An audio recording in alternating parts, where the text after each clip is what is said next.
بسم اللہ الرحمن الرحیم۔ معزز ناظرین السلام علیکم۔ جب قریش کی سفارت حبشہ سے ناکام واپس ہوئی اور یہ معلوم ہوا کہ نجاشی نے حضرت جعفر رضی اللہ عنہ اور ان کے ساتھیوں کا بہت اکرام کیا، ادھر حضرت حمزہ حضرت عمر رضی اللہ عنہما اسلام لے آئے، جس سے کافروں کا زور ٹوٹ گیا اور پھر یہ کہ روز بروز مسلمانوں کی تعداد میں اضافہ ہوتا جاتا ہے اور کوئی حربہ دین حق کے دبانے میں کارگر نہیں ہوتا۔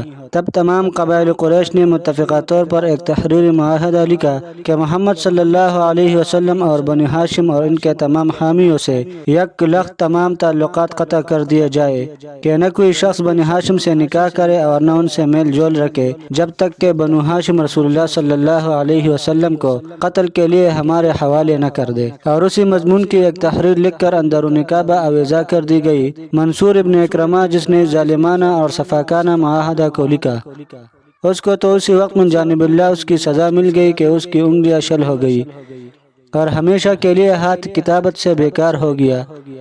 ابو طالب نے مجبور ہو کر مع خاندان کے شعب ابی طالب میں پناہ لی۔ بنو ہاشم اور بنو المطلب مومن اور کافر سب نے آپ صلی اللہ علیہ وسلم کا ساتھ دیا۔ مسلمانوں نے دین کی وجہ سے دیا اور کافروں نے خاندانی اور نسبتی تعلق کی وجہ سے۔ بنو ہاشم میں سے صرف ابو لہب قریش کا شریک رہا۔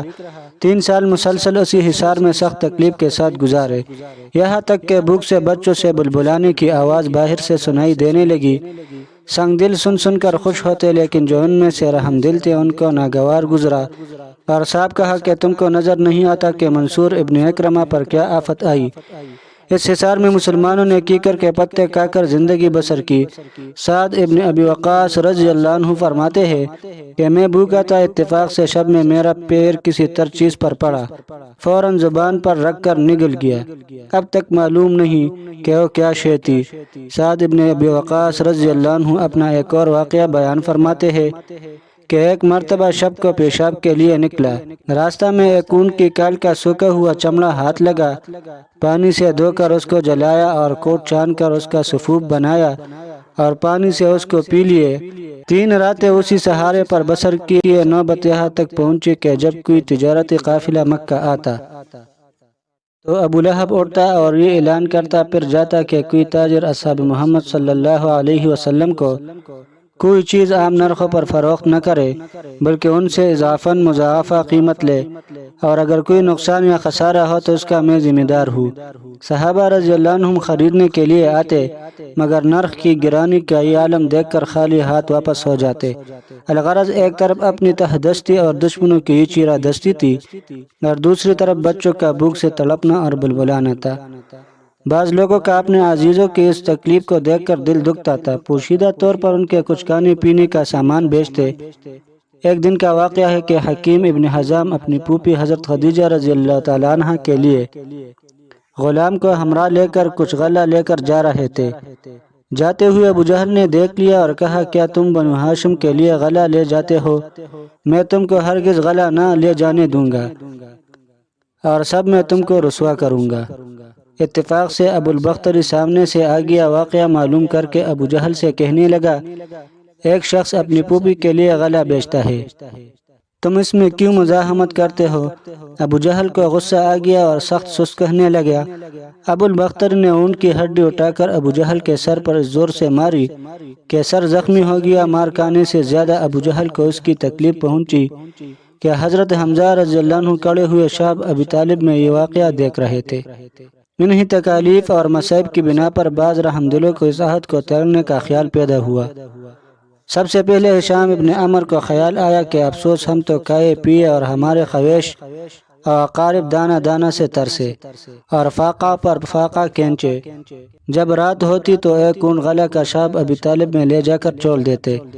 ایک روز ہشام ابن عمر یہی خیال لے کر زہیر ابن ابی امیہ کے پاس گئے جو عبد المطلب کے نواسے اور عاتقہ بنت عبد المطلب رسول اللہ صلی اللہ علیہ وسلم کی پھوپھی کے بیٹے تھے۔ جا کر یہ کہا اے زہیر کیا تم کو یہ پسند ہے کہ تم جو چاہو کھاؤ اور پہنو اور نکاح کرو اور تمہارے ماموں ایک ایک دانہ کو ترسے؟ خدا کی قسم اگر ابو جہل کے ماموں اور نانحال کے لوگ اس حال میں ہوتے تو ابو جہل ہرگز ایسے عہد نامے کی پرواہ نہ کرتا۔ زہیر نے کہا افسوس میں تنہا ہوں، تنہا کیا کر سکتا ہوں، کاش ایک ہم خیال اور مل جائے۔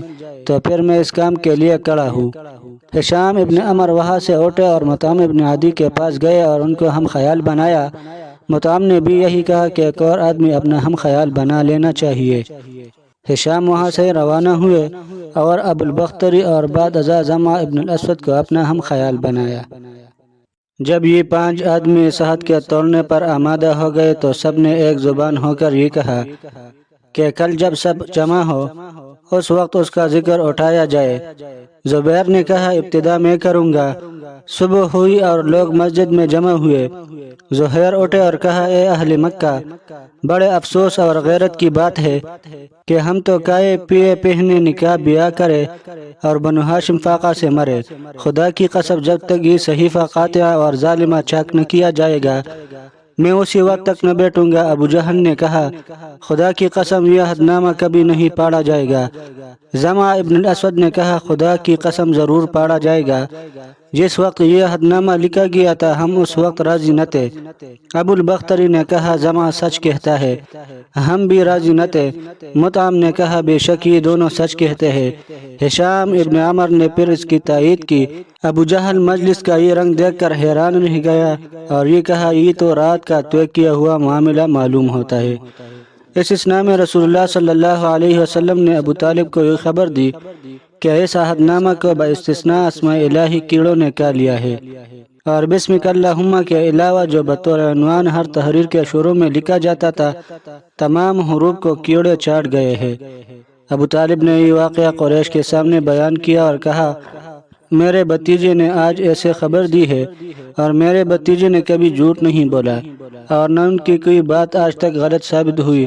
آؤ بس اسی پر فیصلہ ہے۔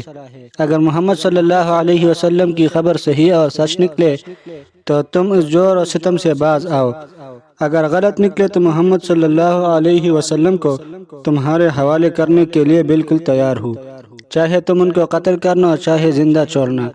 لوگوں نے کہا اے ابو طالب آپ نے بے شک انصاف کی بات کہی اور اسی وقت عہد نامہ منگایا گیا، دیکھا تو واقعی سوائے خدا کے نام کے تمام حروف کو کیڑوں نے کھا لیا تھا۔ دیکھتے ہی ندامت اور شرمندگی سے سب کی گردنیں جھک گئے۔ اس طرح ظالمانہ عہد نامہ کا خاتمہ ہوا۔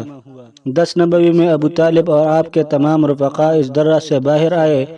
بعد ازاں ابو طالب حرم میں پہنچے اور بیت اللہ کا پردہ پکڑ کر ابو طالب اور ان کے رفقا نے یہ دعا مانگی اے اللہ جن لوگوں نے ہم پر ظلم کیا اور ہماری قرابتوں کو قطع کیا اور ہماری آبرو کو حلال سمجھا ان سے ہمارا بدلہ اور انتقام لے۔